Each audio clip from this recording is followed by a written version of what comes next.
नमस्कार दोस्तों, हमारी आज की कहानी है एक पिता ने अपनी दौलत और अपने रुतबे के लिए कई लोगों की जान खतरे में डाल दी। एक गांव में राधेश्याम नाम का बहुत धनी व्यक्ति रहता था।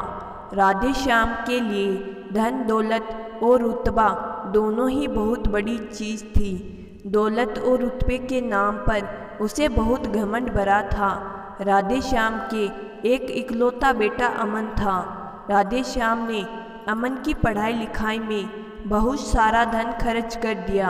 अमन जब बड़ा हो गया तो राधेश्याम ने उसका रिश्ता पक्का कर दिया।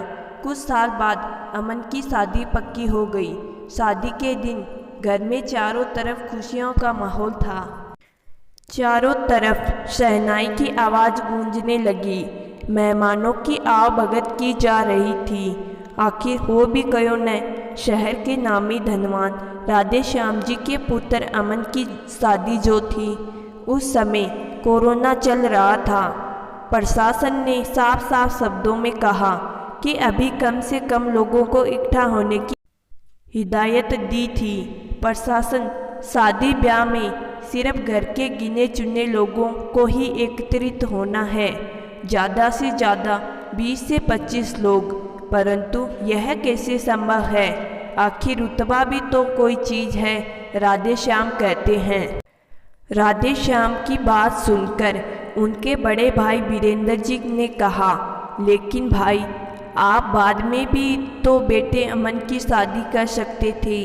जब कोरोना के खतरे से हम सब थोड़ा संभल लेते, समय थोड़ा सामान्य हो जाता। और वैसे भी अमन बेटा तो मुंबई से आया है ना, जहां कोरोना वायरस ने पैर सबसे ज़्यादा अधिक फैलाए हैं। क्या आपने अमर का टेस्ट करवाया है? वीरेंद्र जी की बात सुनते ही राधेश्याम भड़क गए। भैया तुम क्या बात करते हो? हम भला क्यों अपने बेटे का टेस्ट करवाएं? अरे उसे तो बस ऐसे ही हल्का बुखार था, पैरासीटामोल दे दिया है।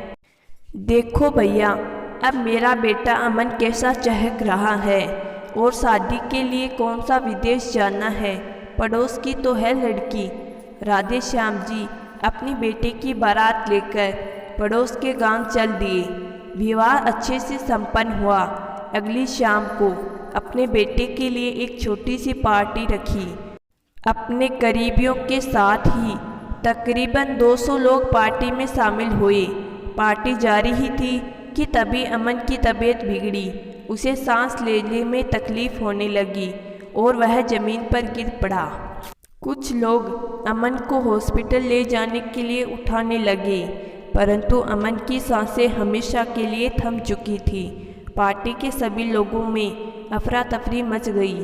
सभी लोग के होश उड़ गए। गूंगी गुड़िया की तरह सजी दुल्हन को कुछ समझ नहीं आ रहा था कि वह करे तो क्या करे, हंसे या रोए।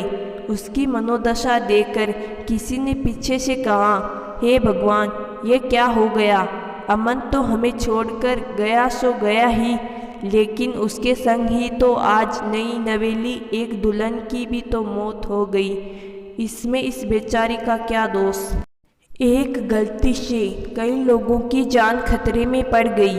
खुशी की शहनाई मातम की धुन में बदल गई। रोशन से जगमगाता घर हमेशा के लिए अंधकारमय हो गया। आज राधेश्याम जी की आंखों से पश्चाताप के आंसू लिए अपनी दौलत, अपने रुतबे पर रोते रह गए। आज उन्हें अपने आप पर बहुत पश्चाताप हो रहा था कि आज उनके रुतबे ने ही उनके ही बेटे को छीन लिया।